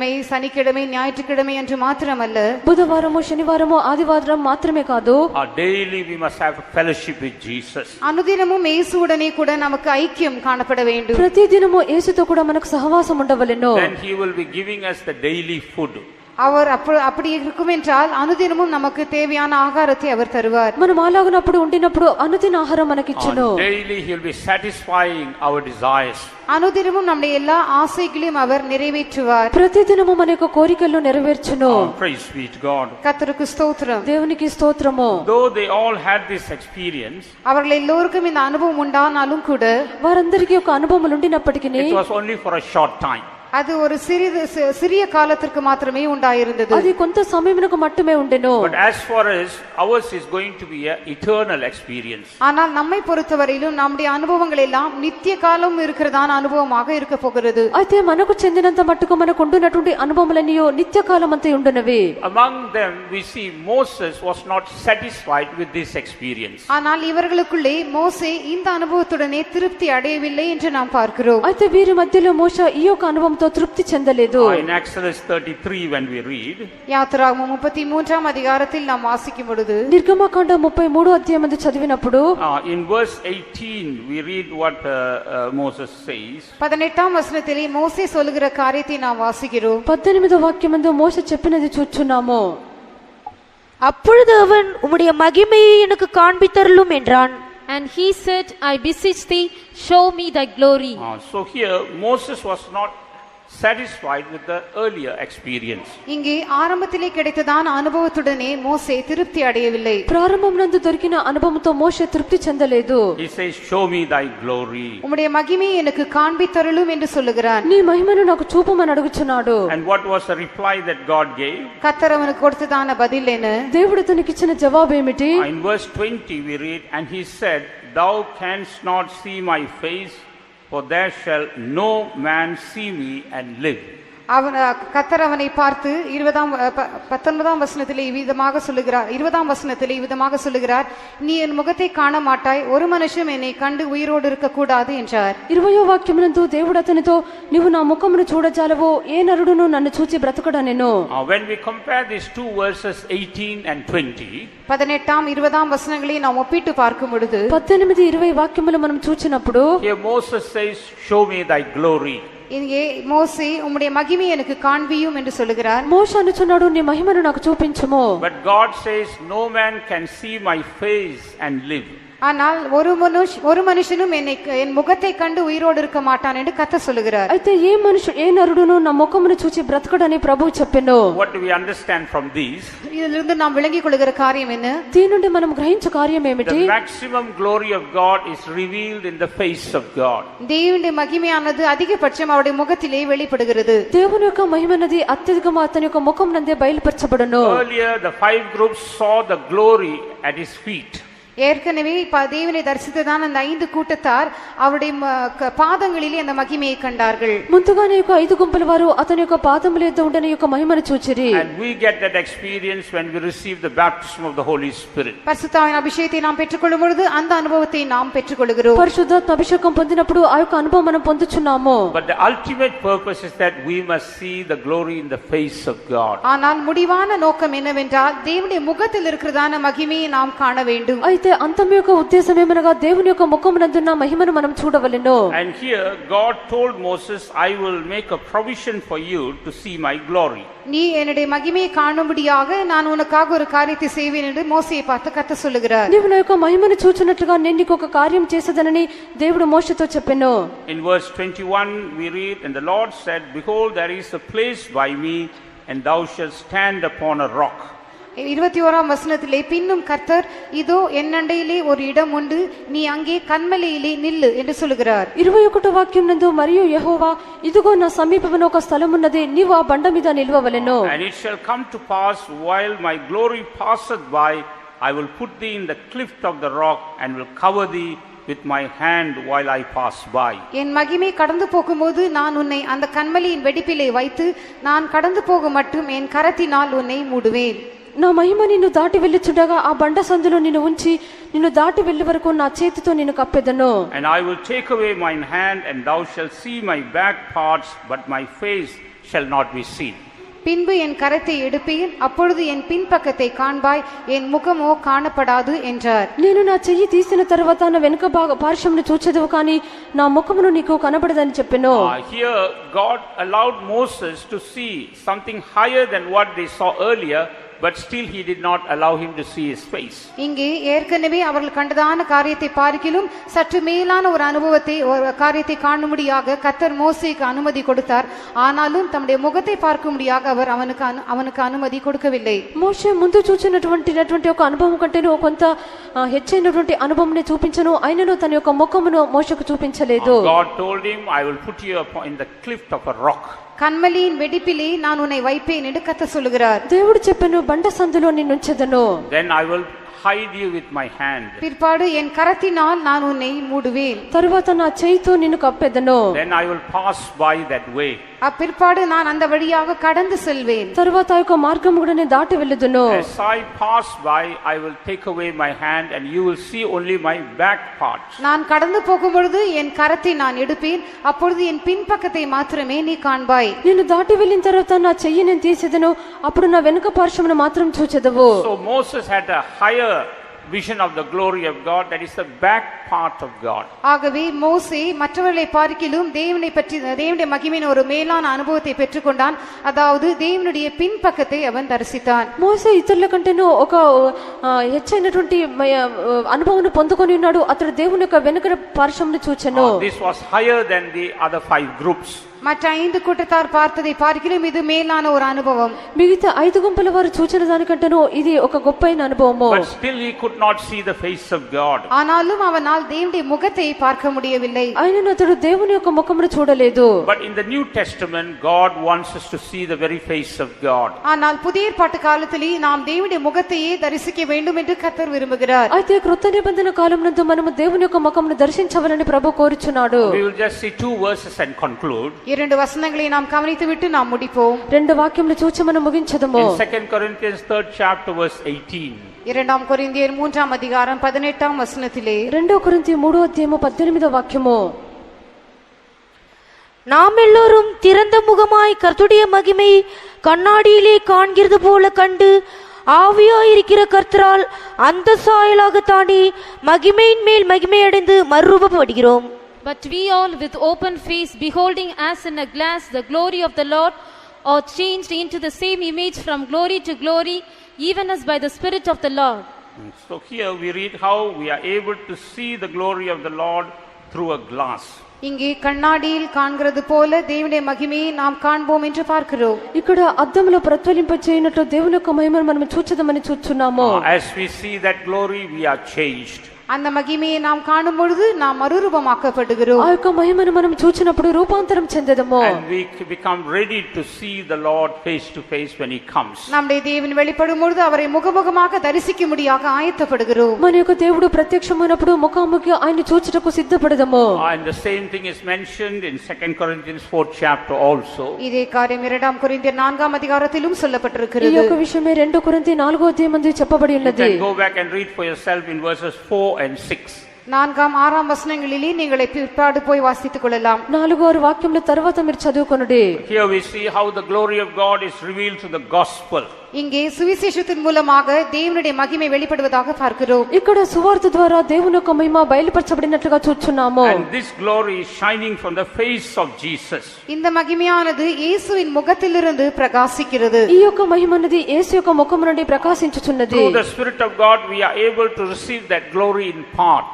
கர்த்தருடைய ஆவியானவரின் மூலமாக அந்த மகிமை ஓரளவுக்கு நம்மால் பார்க்க முடிகிறது. దేవుని యొక్క ఆత్మ ద్వారా ఒక పరిమితికి ఆ యొక్క మహిమను మనం చూడగలుగుచున్నాము. The more we see that glory, the more we are being changed and made ready to see the face of Jesus. எவ்வளவு அதிகமாக அந்த மகிமையை நாம் தரிசிக்கிறோமோ அவ்வளவு அதிகமாக நாம் மறுரூபம் அடைந்து இயேசுவின் முகத்தை காணும்படியாக நாம் ஆயத்தப்படுகிறோம். ఎంత అధికంగా ఆ యొక్క మహిమను మనం చూచుదమో అంత అధికంగా యేసు యొక్క ముఖమును దర్శించుటకు మనము సిద్ధపడదము. That's why in the key verse we read, and those who have this hope will purify themselves even as he is pure. ஆகவேதான் ஆரம்பத்திலே நாம் வாசித்ததான வசனத்திலே அவர் மேல் இப்படிப்பட்டதான நம்பிக்கை வைத்திருக்கிறவன் எவனும் அவர் சுத்தமுள்ளவராய் இருக்கிறது போல தன்னையும் சுத்திகரித்துக் கொள்கிறான் என்று பார்க்கிறோம். కావున మనం ప్రారంభం నందు చదివిన వాక్య ప్రకారము ఆయన ఇది నిరీక్షణ పెట్టుకొనిన ప్రతివాడును ఆయన పవిత్రుడై ఉన్నట్టుగా తన్ను పవిత్రుడిగా చేసుకొనును. Yes, very soon the Lord Jesus is going to come. ஆம், வெகு சீக்கிரத்திலே கர்த்தராகிய இயேசு கிறிஸ்து வெளிப்பட போகிறார். అవును, మన యొక్క ప్రభువైన యేసుక్రీస్తు త్వరలో We are ప్రత్యక్షమగును. all going to see him face to face. நாம் எல்லோரும் அவரை முகமுகமாக தரிசிக்க போகிறோம். మనమందరము ముఖాముఖి ఆయన చూడబోచున్నాము. For that only the Lord is doing that work in our lives. அதற்காகவே தேவன் தம்முடைய கிரியை நமக்குள்ளே செய்து வருகிறார். అందుకొరకే దేవుడు తన యొక్క క్రియను మన యందు చేయుచున్నాడు. Every day let us look into the face of Jesus. அனுதினமும் இயேசுவின் முகத்தை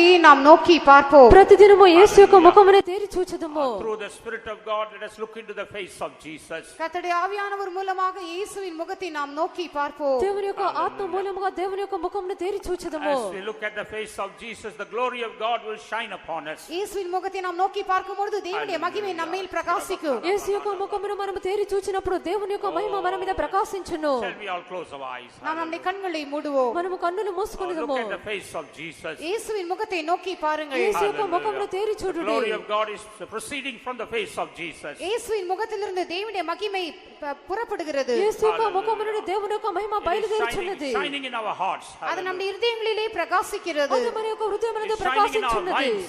நம்முடைய மனதிலே பிரகாசிக்கிறது. మనసునందు ప్రకాశించున్నది. It is doing a work of cleansing in our lives. நம்முடைய ஜீவிதத்திலே சுத்திகரிப்பின் கிரியை அது செய்கிறது. మన యొక్క జీవితమునందు శుద్ధీకరించు క్రియను It is చేయుచున్నది. doing a work of transformation in our lives. நம்முடைய ஜீவிதத்திலே மறுரூபமாகுதலின் கிரியை அது మన செய்கிறது. యొక్క జీవితమునందు రూపాంతర క్రియను జరిగించును.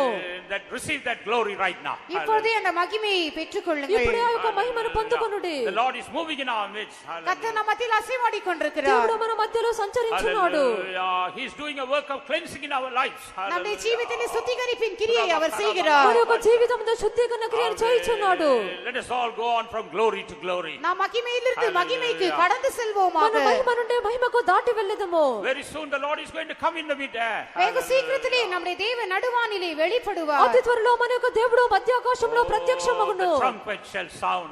அந்த எக்காலம் தொனிக்கும். ఆ యొక్క బూర ధ్వనించును. The dead in Christ shall rise first. கிறிஸ்துவுக்குள் மரித்தவர்கள் முதலாவது எழும்புவார்கள். క్రీస్తునందు మరణించిన వారు ముందుగా లేచెదరు. We who are alive and remain, we shall also be caught up in the mid-air to be with the Lord.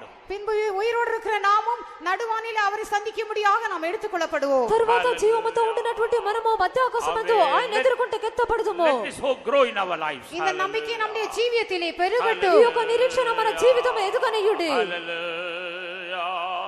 Hallelujah. சீயோனை சிறப்புடன் சேர்த்திட இயேசு சீக்கிரம் வரும் நாள் நெருங்கி வந்திடுதே. சீயோனை சிறப்புடன் சேர்த்திட இயேசு சீக்கிரம் சீக்கிரம் வரும் நாள் நெருங்கி வந்திடுதே முகமுகமாகவே காண்போமே அவரை யுக யுகமாகவே வாழ்ந்திடுவோம் முகமுகமாகவே காண்போமே அவரை யுக யுகமாகவே வாழ்ந்திடுவோம் சியோனை சிறப்புடன் சேர்த்திட இயேசு சீக்கிரம் வரும் நாள் நெருங்கி வந்திடுதே சியோனை சிறப்புடன் சேர்த்திட இயேசு சீக்கிரம் வரும் நாள் நெருங்கி வந்திடுதே முகமுகமாகவே காண்போமே அவரை யுக யுகமாகவே வாழ்ந்திடுவோம் முகமுகமாகவே காண்போமே அவரை யுக யுகமாகவே வாழ்ந்திடுவோம் முகமுகமாகவே காண்போமே அவரை யுக யுகமாகவே வாழ்ந்திடுவோம் முகமுகமாகவே காண்போமே அவரை யுக யுகமாகவே வாழ்ந்திடுவோம் முகமுகமாகவே காண்போமே அவரை யுக யுகமாகவே வாழ்ந்திடுவோம் முகமுகமாகவே காண்போமே அவரை யுக யுகமாகவே வாழ்ந்திடுவோம் முகமுகமாகவே காண்போமே அவரை யுக யுகமாகவே வாழ்ந்திடுவோம் முகமுகமாகவே காண்போமே அவரை யுக யுகமாகவே வாழ்ந்திடுவோம் முகமுகமாகவே காண்போமே அவரை யுக யுகமாகவே வாழ்ந்திடுவோம் முகமுகமாகவே காண்போமே அவரை யுக யுகமாகவே வாழ்ந்திடுவோம் முகமுகமாகவே காண்போமே அவரை யுக யுகமாகவே வாழ்ந்திடுவோம் முகமுகமாகவே காண்போமே அவரை யுக யுகமாகவே வாழ்ந்திடுவோம் முகமுகமாகவே காண்போமே அவரை யுக யுகமாகவே வாழ்ந்திடுவோம் முகமுகமாகவே காண்போமே அவரை யுக முகமுகமாகவே காண்போமே அவரை யுக யுகமாகவே வாழ்ந்திடுவோம் முகமுகமாகவே காண்போமே அவரை யுக யுகமாகவே வாழ்ந்திடுவோம் முகமுகமாகவே காண்போமே அவரை யுக யுகமாகவே வாழ்ந்திடுவோம் முகமுகமாகவே காண்போமே அவரை யுக யுகமாகவே வாழ்ந்திடுவோம் Hallelujah.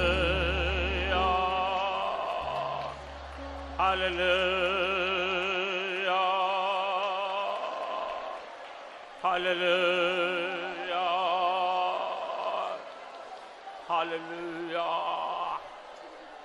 Hallelujah. Yes, God has started that good work in our lives. ஆம் தேவன் நம்முடைய జీవితంలో ஒரு நற்கிரியை ஆரம்பித்திருக்கிறார் అవును దేవుడు మన యొక్క జీవితంలో సత్క్రియను ప్రారంభించెను And He is well able to complete that good work. அந்த நற்கிரி அவர் முடிக்கும்படியாக வல்லவராகவும் இருக்கிறார் ఆ యొక్క సత్క్రియను ముగించుటకు ఆయన శక్తిమంతుడు As the clay in the potter's hands, let us surrender our lives into the hands of God. குயவனின் கையில் இருக்கிறதான களிமண்ணை போல நம்முடைய ஜீவிகளை கர்த்தருடைய கரங்களில் நாம் ஒப்புக்கொடுப்போமாக కుమ్మరి చేతిలో జిగటమట్టి వలె మీ జీవితంలో ప్రభు హస్తములో సమర్పించుడి Hallelujah. Hallelujah.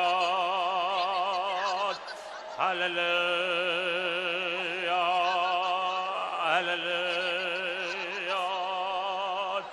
Hallelujah.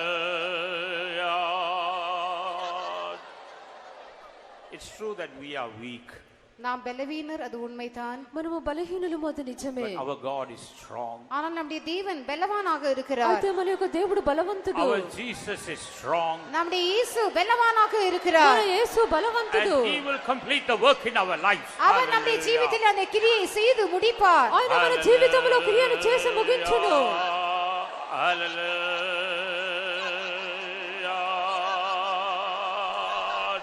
Hallelujah. Hallelujah. Hallelujah. Hallelujah. Let us once again thank God for all the beautiful things the Lord has done in our lives this morning. Let's praise God. இந்த காலை வேளையிலே நம்ம ஜீவிதத்திலே கர்த்தர் செய்ததான எல்லா அழகான கிரியைகளுக்காக திரும்பமாக நாம் ஸ்தோத்திரம் ఈ பண்ணுவோம் కొద్ది కాలంలో ప్రభు మన జీవితంలో చేసినటువంటి చక్కటి క్రియలంటి కొరకై మరొకసారి స్తోత్రించదము Hallelujah. Hallelujah. Hallelujah. The Lord has granted all the grace we need to run this race throughout this week. Let's praise God. இந்த வாரம் முழுதுமாக இந்த ஓட்டத்தை நாம் ஓடும்படியாக தேவையான எல்லா கிருபையும் கர்த்தர் நமக்கு தந்திருக்கிறபடியாலே ஸ்தோத்திரம் பண்ணுவோம். ఈ యొక్క వారమంతా మనం పరిగెత్తుటకు కావలసిన సమస్త కృపను ప్రభు మనకు అనుగ్రహించిన గనుక స్తోత్రించుదుము. Hallelujah, hallelujah, hallelujah, hallelujah.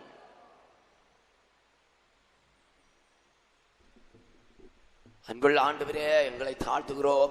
தருமையான ஆராதனை எங்களுக்கு தந்தபடியினால் உமக்கு ஸ்தோத்திரம் செலுத்துகிறோம். ஆண்டோடைய சமூகத்தில் வந்தது முதற்கொண்டு இம்மட்டுமாக எங்களுடைய ஆவி ஆத்மா சரீரத்தை உயிர்ப்பித்து புதுப்பித்து ஆண்டோ பலப்படுத்தினபடியினால் உமக்கு ஸ்தோத்திரம் செலுத்துகிறோம். இப்பொழுது உம்முடைய பிள்ளைகளாய் இருக்கிறோம் என்று அறிந்திருக்கிறோம். ரட்சிக்கப்பட்டு ஞானசானம் எடுத்து பரிசுத்தாய் பெற்று ஆண்டவர் பிரியமா ஜீவிக்கிறதால் உம்முடைய பிள்ளைகளாய் இருக்கிறோம் என்று அறிந்திருக்கிறோம். இனி எப்படி இருப்போம் என்று இன்னும் எங்களுக்கு வெளிப்படவில்லை. ஆனாலும் நீர் வரும்போது உம்மை முகமுகமாக தரிசிக்க போகிறபடியினால உமக்கு ஒப்பாய் இருப்போம் என்று நாங்கள் அறிந்திருக்கிறோம். ஆண்டவரே, அந்த ஆரம்ப நாட்களிலே எங்களுடைய ஆண்டவர் இந்த ஊழியத்தை மோசே ஆரோன் இவர்கள் மூலமாக ஆண்டவரே செய்த போது அவர்கள் ஆண்டவரை காண விரும்பின பலவிதமான தரிசனங்களை பார்த்தார்கள் என்பதை மிக தெளிவாக படிக்கும்படியாக ஆண்டவர் எங்களுக்கு உதவி செய்தபடியினால் உமக்கு ஸ்தோத்திரம் செலுத்துகிறோம். ஆண்டவரே, நாங்கள் சிலுவையில அறையப்பட்டிருக்கிறபடியினால பாவத்திலிருந்து உலகத்திலிருந்து விடுதலை ஆக்கப்பட்டு ஆண்டவரே நாங்கள் ஜீவிக்க எங்களுக்கு உதவி செய்து தந்தபடியினால உமக்கு ஸ்தோத்திரம் செலுத்துகிறோம். உம்முடைய மரணத்தோடு கூட நாங்கள் இணைக்கப்பட்டிருக்கிறபடியினால ஆண்டவரே உம்மை போல ஒரு பரிசுத்த ஜீவியம் செய்ய ஆண்டவர் எங்களுக்கு உதவி செய்து தந்திருக்கிறபடியினால் உமக்கு ஸ்தோத்திரம் செலுத்துகிறோம். எனவே நாங்கள் இந்த உலகத்தில் ஜீவிக்கிற நாட்களில் எவைகளையெல்லாம் விட்டு விலக வேண்டுமோ, எவைகளையெல்லாம் விட்டு ஓட வேண்டுமோ, எல்லாவற்றையும் விட்டு விலகி ஓடி ஆண்டவரே உம்மை போல மாற எங்களுக்கு உதவி செய்து தரும்படியாய் வேண்டிக் கொள்ளுகிறோம். மோசே பாவத்திலிருந்து மோசே தண்ணியிலிருந்து எடுக்கப்பட்டது போல ஆண்டவரே பாவத்திலிருந்து எங்களை மீட்டு ஒரு மீட்பை விசேஷமான மீட்பை எங்களுக்கு நீர் தந்திருக்கிறபடினால் உமக்கு ஸ்தோத்திரம் செலுத்துகிறோம். இந்த மீட்பு பூர்ணமடைய வேண்டும் என்று ஆண்டவர் ஆஞ்சிக்கிறபடினால ஆண்டவரே உமக்கு ஸ்தோத்திரம் செலுத்துகிறோம். அதை ஒப்பு கொடுக்க எங்களுடைய ஆண்டவர் எங்களுக்கு உதவி செய்து தரும்படியா வேண்டிக் கொள்ளுகிறோம். மோசே உம்மை தரிசித்ததாக நாங்கள் வேதத்தில் படித்தோமே, மெல்கிசேதேக்கின் முறைமையின்படியான ஒரு ஊழியத்தின் மூலமாக ஆண்டவரோடு கூட இன்னும் அதிகமாய் ஐக்கியப்பட்டு ஆண்டவரே நாங்கள் ஜீவிக்க எங்களுக்கு உதவி செய்து தரும்படியாய் வேண்டிக் கொள்ளுகிறோம். உம்மை தரிசித்ததாக நாங்கள் இப்பொழுது படித்து கேட்டோமே ஆண்டவரே, முற்றிலுமாக தேவனுக்கு ஒப்பு கொடுத்தது போல ஆண்டவரே சொந்த வாசனையான பலியாக காணிக்கையாக நாங்கள் ஆண்டவருக்கு ஒப்பு கொடுத்து நாங்கள் ஜீவிக்க ஆண்டவர் எங்களுக்கு உதவி செய்து தரும்படியாக ஆண்டவரே உம்முடைய சமூகத்தில் வேண்டிக் கொள்கிறோம். உம்மை தரிசித்ததாய் வேதத்தில் நாங்கள் இப்பொழுது படித்து கேட்டோமே ஆண்டவரே, உம்முடைய வாசஸ்தலமாக நீரிழைப்பாறுதல் ஸ்தலமாக ஆண்டவரே நாங்கள் இருக்கும்படியாக ஆண்டோட அன்பினால் உம்முடைய ஆவியினால் எங்களை நிறைத்திருக்கிறபடியினால் உமக்கு ஸ்தோத்திரம் செலுத்துகிறோம். ஆண்டவரே, மோசே அவன் உம்முடைய மகிமையை காண விரும்பியும் கூட அந்த ஊழியத்தின் மூலமாக அவனுடைய ஜீவியத்தின் அளவுக்கு ஆண்டவரே மூலமாக அவன் உம்முடைய முழு மகிமையும் பார்க்க கூடாது என்று ஆண்டவர் அவனுக்கு மறுத்து உம்முடைய முதுகில் இருந்த மகிமையை மாத்திரம் பார்க்கும்படியாக அவனுக்கு உதவி செய்து தந்தீர். எங்களுடைய நல்ல ஆண்டவரே உம்முடைய உண்மை ஆண்டவரே முகமுகமாய் தரிசிக்கும்படியாக எங்களுடைய ஆண்டவர் எங்களுக்கு இரக்கம் செய்திருக்கிறபடினால உமக்கு ஸ்தோத்திரம் செலுத்துகிறோம். கண்ணாடியில உம்முடைய மகிமையை காண்கிறது போல கண்டு மகிமையாயிருக்கிற ஆண்டவரே ஆவியாயிருக்கிற அந்த சாயலில் தானே மகிமையின் மேல மகிமை அடைந்து மனுதினமும் மறுவப்பட எங்களுக்கு உதவி செய்து தரும்படியாய் வேண்டிக் கொள்ளுகிறோம். சுவிசேஷத்தில் உண்டாயிருக்கிறதான அந்த மகிமையானது இயேசுவின் முகத்தில பிரகாசித்தது போல அனுதினமும் உம்முடைய வசனங்கள் மூலமாக உம்மை அறிவுற வளரவும் தேரவும் உம்முடைய நிறைவான வளர்ச்சிக்கு ஒப்பு கொடுக்கவும் உதவி செய்து ஆண்டவரே உம்முடைய மகிமைக்கேற்ற மகிமை அடைந்து நீர் வரும்போது ஆண்டவரே நாங்கள் மருவம் அடைந்து மறுபடியும் உம்முடைய மகிமையை நாங்கள் தரிசிக்க எங்களுக்கு உதவி செய்து தாரும். உம்முடைய நாமத்தை மகிமைப்படுத்தும். அதற்கென்று ஒவ்வொரு நாள் நாங்கள் பிரயாசப்பட ஒவ்வொருவருக்கும் எங்களுக்கு உதவி செய்து தரும்படியாய் வேண்டிக் கொள்ளுகிறோம். மீட்பரே சூலமாய் ஜெபங்களும் பிதாவே. ஆமென். Now may the grace of our Lord Jesus Christ, the love of God, and the sweet fellowship of the Holy Spirit rest and abide with us until Jesus returns in glory. Hallelujah. Hallelujah. Hallelujah. Hallelujah.